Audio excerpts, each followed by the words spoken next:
Bismillahirrahmanirrahim. Today we are studying the chapter Rules of Cernogate, which is in first year textbook. It is written by H. H. Monoro. And H. H. Monoro is basically a writer who is famous about the short stories and who is famous about many things of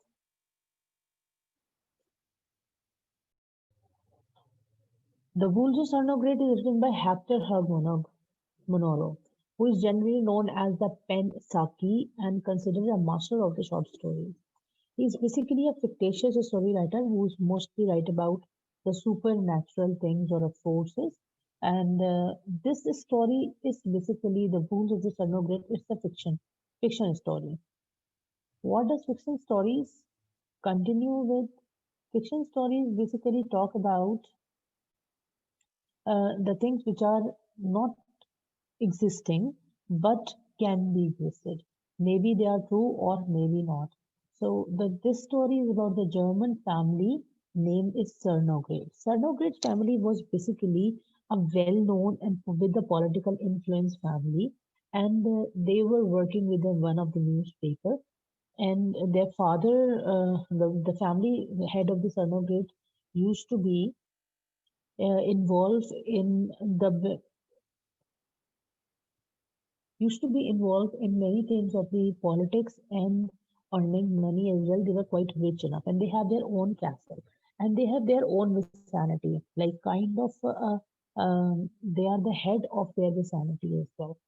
So because of the some misfortune they had that happened in their business, what they turned down and they abandoned their castle and started to live in by changing their names. So most of the Cernogratz died, and there was only one lady left of the Cernogratz who were changing her name, and who has changed her name and actually been into the different places with the name of the MLA, and she wanted to spend her last age of her life in their own castle, that's Cernogratz, in the Cernogratz castle. And this Cernogratz castle was bought lately with the Grubel family. And Grubel family uh, has bought this, and they just wanted to continue with their legacy, and they wanted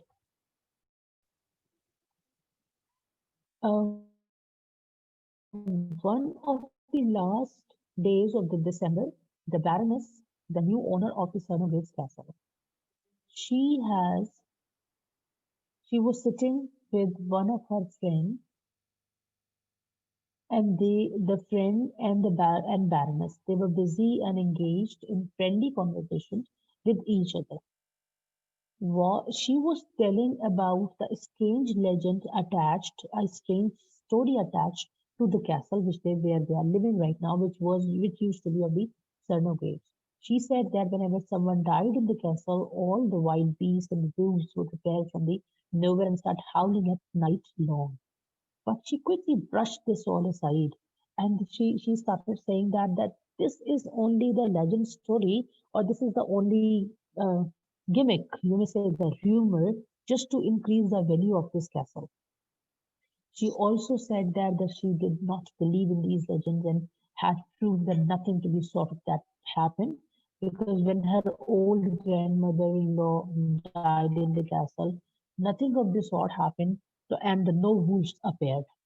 As the son of his family, Emily used to live with them, and she was the maid, and she must be working there. So, according to her, according to the Baroness, like according that all uttered was rubbish, that there is nothing within that legend, and the people story so as they can give the cheap publicity to this place, and they can have the more value to of this they can have a more value of this castle. So that was about according to the Baroness was. But what happened? What does Emily do? Emily, who is the maid who used to be in the family of the Cernogrids, Emily wants Cernogrids, an old governess employed in the house, as told it. She got so angry, actually, by her accent and by her way of talking. She got so angry, and it's not when anyone dies in the castle. Like it's not for the common people to be died in the castle and the wolf will howl and the tree will down that the howling is heard. It is only heard when a member of the Cernogratz family dies in his family castle, that the wolves appear in their thousands and it starts howling. So she actually supports that legend and that story, that story is true. When Cernogratz family, any member dies in this castle, they are going to have the howling of their all beasts and the burrows. And what does she say the next? She gets so angry to talk about it, and the governess strongly protests and insisted that the legend is quite true. She knew the family legend very well, as she was the last of the great Sarnogrates family, definitely, but she didn't declare it that I am from the Sarnogrates family, but she knew that that was all true.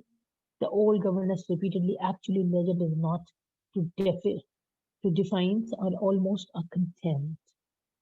She made it quite clear that the howling was heard if the stranger dies in the castle. So there was no howling when any of these stranger or a non-Cernogratz dies. So she was insisting the Baroness and the friend that no, whenever, but if the Cernogratz died in his family castle, not only did the wolves would howl in the chorus, but also a large tree would crash in the park as the soul of the dying one left its body. Naturally, the company showed its disbelief. Definitely, the both girls, the Baroness and the friend of the Baroness who was sitting there, they just showed that the no, ma, it's a complete disbelief. It's not possible what you're talking about. And the Baroness gets angry on the Emily. We are going to have it in the next slide. Like she just wanted to have. I'll just show you. All right.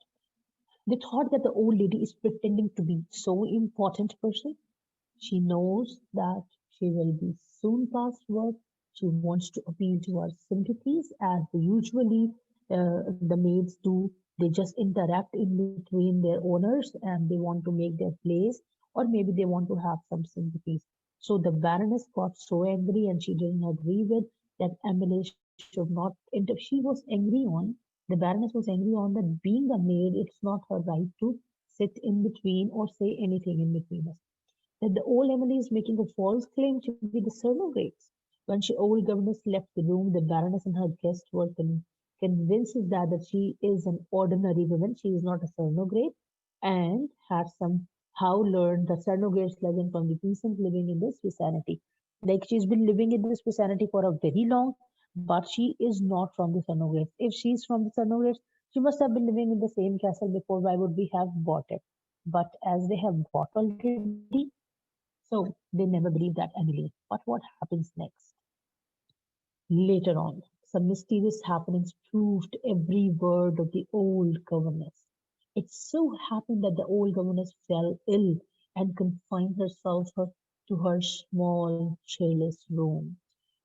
Absolutely, she was the maid, but she was not given a dignified place or a room in their house. So there was no chair in the room, there was only bed, and she just got ill there. And she got ill on the 29th of December. That's what you can read in your books as well. This is the summary beta, and you people will have to go through the books reading as well. Just then the company heard the howling of the wolves. Moved by the some impulse, and the Baroness went to the governess room to her horror. She found all the windows open despite the biting cold.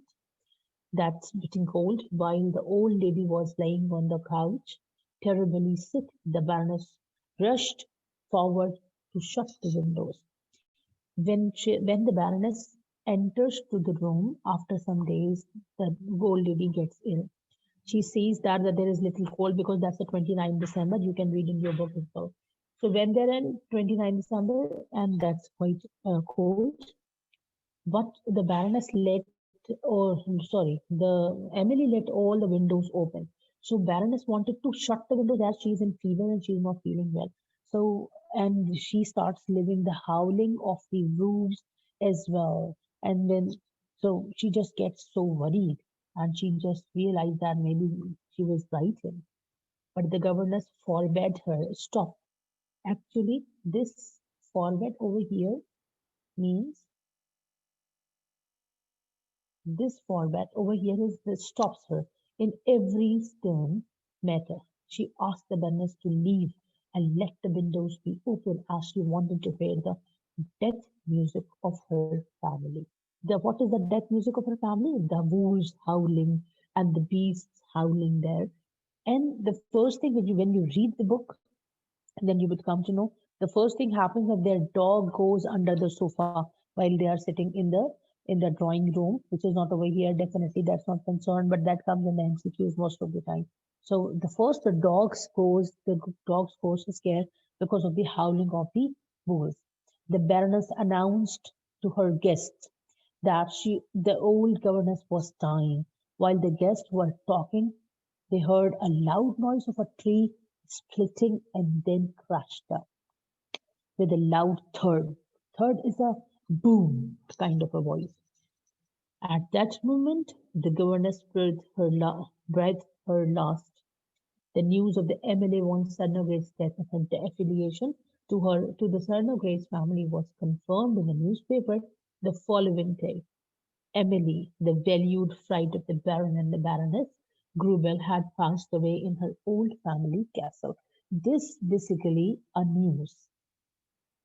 I am going to draw here what news comes into the newspaper. The news of the one Emily, the death of the Cernograt's death.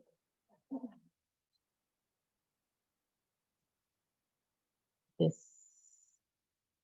is the news they have themselves, like Emily of the Grubel family. This is all complete news. They have published in the newspaper themselves who the Baron and the Baroness of the Grubel family. They have just put that news in the newspaper and they have taken all the credit that the last person of the Sternogate family used to live with them. That's the thing they wanted to, although they were not believing then that she was talking about. Now I will highlight some important points. Baroness thinking about the legend. What does the Baroness think about the legend?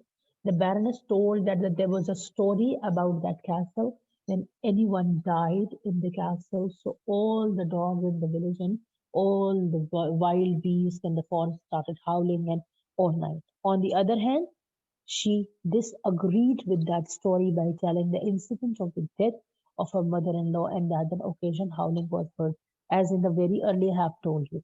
So actually, the Emily story was right. She was the son of great, and when she died seriously, that all happened. The all beasts and the wolves came, and not only came, even there was a big tree crash in the park as well. So, but Baroness, thinking about the legend about that story, was she knew that then this all is going to be happen, but she disagrees with that. Okay, and another highlighted point is I'll go for that. What is the real story of the Wolves of the Cernogate? Was that real? Exactly, that was real. As I have told you in the summary before, the real story of the Cernogate was that whenever the family member of the Cernogate dies in his home castle, only the Cernogate dies, and the Cernogate dies in the home castle. This is the both relatable things. Before his death, large number of the wolves gathered there and started to howl. Some dogs from the castles and the farms had started to howl in the anger and the fear. And when the soul of his person left the body, a big tree crashed down in the park, and that was an authentication that his man has died. Fine. So, what is the third highlighted point is governess knowing the real story. How does the governess know the maid and the governess know the old story? The old governess knew the real story because she was a member of the Cernogate family. She told them that when her ancestors became poor, so they had to leave the castle. She had to go out and give lessons for that. She took another name, Fräulein Skimmet. This Fräulein Skimmet comes in the MCQs. I am going to highlight it, this one, Fräulein Skimmet. But her real name was Emily von Cernoglu. These both things are very important for your MCQs as well. Fine. Now we'll move forward for another highlighted point. Okay, what is the true story? As I have already told you, you can read it in the slide as well, that when after the Christmas, when the old governess becomes seriously ill and was about to die, so all of a sudden the howling of a large number of the wolves started to hear, and sometime the voice of the splitting in the fallen tree in the nearest park heard. So it that been proved. Fine. So Fräulein Skimmett has proven herself exactly the right one. Okay, now we'll go for the next. This is your assignment. There are 4 questions. You people will have to write these 4 questions in the loose paper sheet, and I will give you the date on your group, and you can come and submit your assignment. That is all for today. Thank you very much for listening.